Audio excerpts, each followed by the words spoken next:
Hey, the tootin' trumpet is back. Hey, thanks again. Big Sis. My sister Cassie sent this to me from Riverside.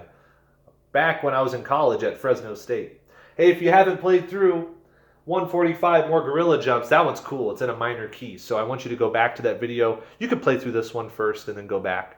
Doesn't matter too much in this case. So, welcome band members. Mr. Rogers here once again with the Bobcat Band at Center Elementary.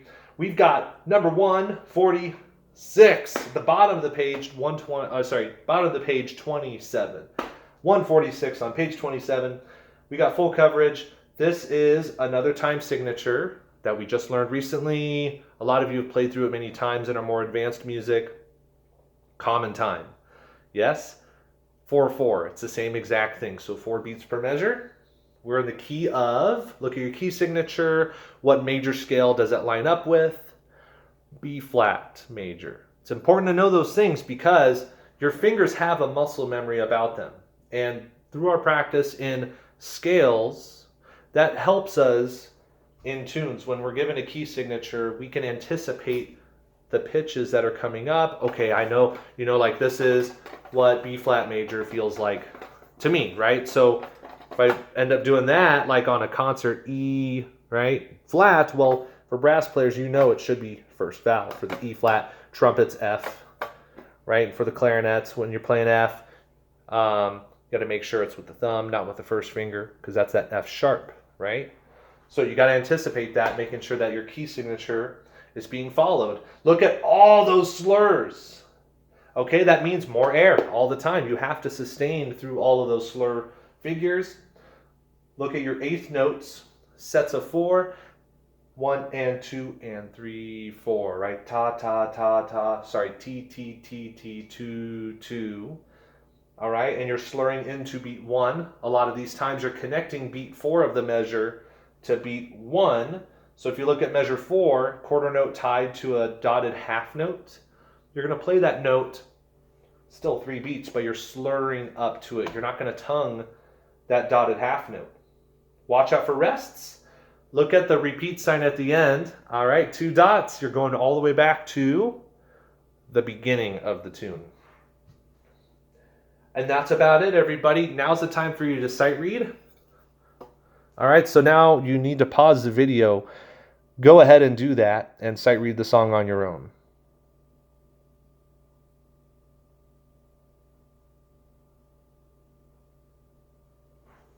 Okay, so you're working in the lower register in the second half of the tune, so make sure when you work your way down,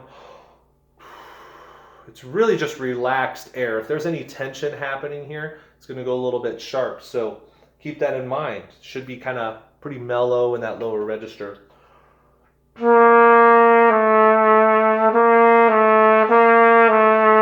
right, so keep it loose, that way your articulations remain really clear.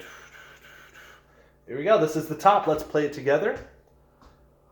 1, 2, 1, 2, ready.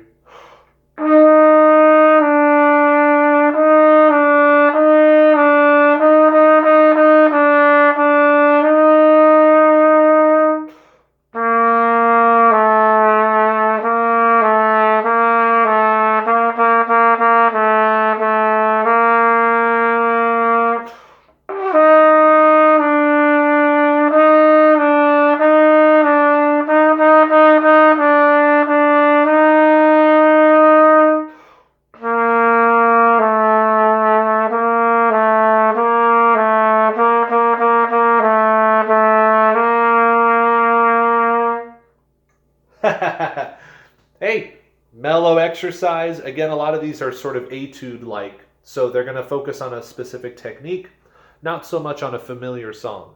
So does this sound like something you would really ever perform? Not necessarily.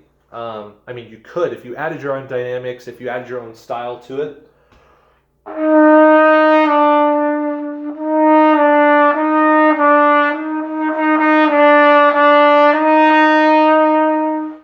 Right? The swell and decay kind of effects.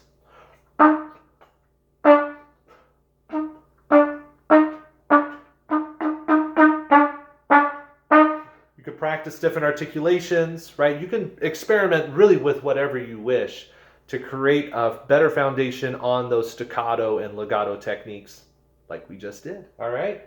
Hey, if you want to play through again, understand it plays twice through. If you missed the repeat, go ahead and play through with me once again and know that you're going to play through the song twice. And if you cracked any notes, like you heard on that repeat, I cracked the first note. I don't let it affect what's coming up next. Those mistakes are inevitable, meaning they're just going to happen. And they're out of our control, so you might as well make the most out of whatever's coming up next, right? This has been a pleasure teaching you all throughout our YouTube channel series. We're going to continue doing this through I would figure, the end of the school year, all right? So keep up the practice through my videos and through Mr. Dooley's videos. If you haven't played through more gorilla jumps 145 with me yet today, go ahead and do that. I find that one really interesting because of the minor key that it's in, all right? Rock on, y'all. Don't forget to keep on tootin'.